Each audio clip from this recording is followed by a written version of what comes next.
পাতারকান্দি মামবাড়ি নালু গ্রামে সংঘটিত ঘটনার পরিপ্রেক্ষিতে গত দুদিন আগে গ্রামের রেণুকা সিনহা সংবাদ মাধ্যমে পীড়িতদের বিরুদ্ধে বাংলাদেশি ও রোহিঙ্গা বলে মন্তব্য করেন। ওরা ভোটার লিস্টের নাম নেই, ওরা বাংলাদেশি রোহিঙ্গা মুসলমান।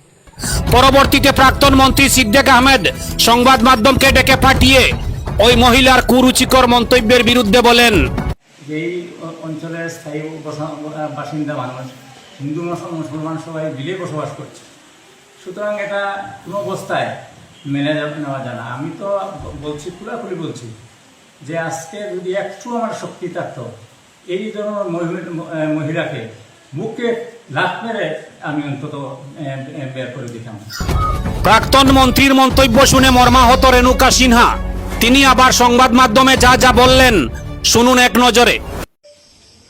গতকালকে আপনি এই সংবাদ মাধ্যমে এই মন্তব্য করার পর একের পর এক বিভিন্ন পাল্টা মন্তব্য এসেছিল, এমনকি প্রাক্তন মন্ত্রী তথা প্রাক্তন বিধায়ক সিদ্দিক আহমেদও আপনার এগেনস্টে বলেছেন, কি বলবেন আপনি? কালকে যেটা আমি মন্তব্য দিয়েছিলাম, কালকে না 6 তারিখে দিয়েছিলাম, আচ্ছা, বা 7 তারিখে, এইটা আমি অতিষ্ঠ হয়ে দিয়েছিলাম যে বাচ্চা ছেলেরা অসামাজিক যে বক্তব্য, গড় জ্বালানি, পেট্রোল দেওয়া, কাটিয়া ফালানি, এইগুলা শুনতে শুনতে যখন আমাদের জনপ্রতিনিধি যখন মিছিল মার্চ করছে, তখন আমি যেহেতু খুদ আমার নালুগাঁও ভুক্তভোগী গ্রামের মানুষ, মামবাড়ি, আমরা নালুগাঁও মামবাড়ি, এই ঘটনা যেটা ঘটেছে শুনিয়া মামবাড়ি ছেলেরা আর আমার নালুগাঁওর ছেলে মারধর করেছে, আমি তাদেরকেও আমি তীব্র নিন্দা জানিয়েছি, এটা ঠিক না। তারপরে আমি প্রশাসনের হাতে তুলে দিয়েছি। তারপরে একজন বরিষ্ঠ প্রাক্তন মন্ত্রী আমাকে, উনিও চেনে, আমিও সিদ্দিকদা বলে খুব রেসপেক্ট করি, উনি আমাকে যে মন্তব্যটা করেছেন তখন আমি মর্মাহত। কারণ এই ধরনের মানসিকতা নিয়ে আমি যেটা বক্তব্য দিয়েছি, তখন কোনো ব্যক্তিকে আমি এই নোংরামি ভাষায় আমি গালি মারি নাই, কিন্তু একজন মন্ত্রী হয়ে একজন মায়ের জাতকে যে আমি যদি ভালো থাকতাম তার মুখে লাত মারলাম মনে এই মন্তব্যটা করেছেন, তখন আমি তাকে ধিক্কার জানাচ্ছি। উনি তার মাকে কতবার লাত মেরেছেন, হয়তো উনি তার মাকে লাত মেরেছেন, এই জন্য মায়ের জাতকে উনি যদি সুস্থ থাকতেন তাহলে লাত মারতেন, যদি সুস্থ থাকতেন। তাই আমি ভগবানের কাছে প্রার্থনা জানাই তিনি সুস্থ হোক এবং মায়ের জাতকে লাত মারুক। আর বিগত দিনের যে তিনি যে প্রাক্তন মন্ত্রী হয়ে যদি এই মন্তব্য যদি করতে পারে, তখন ওই সমষ্টির আমাদের সনাতনী হিন্দুরা ছিল, তারা কিভাবে ছিল এখন আমি উপলব্ধি করতে পারছি। যে সাউথ করিমগঞ্জে যে সনাতনীরা ছিল প্রাক্তন মন্ত্রী সিদ্দিক আহমেদের আমলে, তখন তারা কিভাবে ছিল, কিভাবে নির্যাতিত ছিল, তার মন্তব্যে বহিঃপ্রকাশ হয়েছে।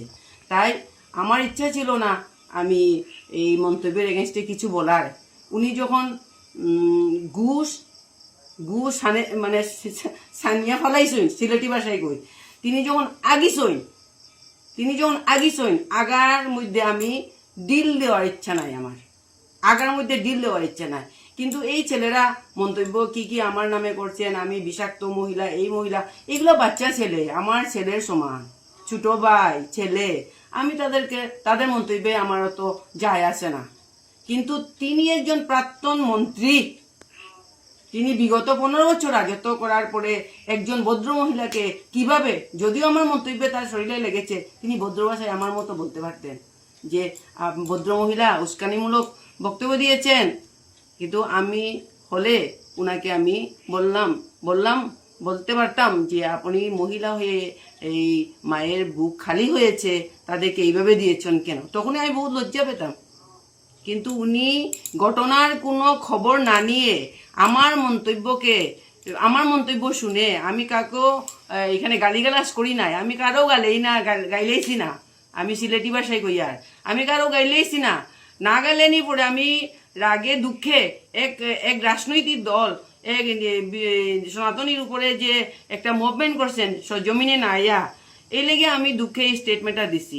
এই স্টেটমেন্টে আমি ব্যক্তিগত কারো গালি নাই, কিন্তু এই প্রাক্তন মন্ত্রী এক পা কবরও এক পা জমিনও, এই অবস্থায় এত উগ্রবাসন, তাই না আমার মুখে লাত মারলা অনেক, ঠিক আছে।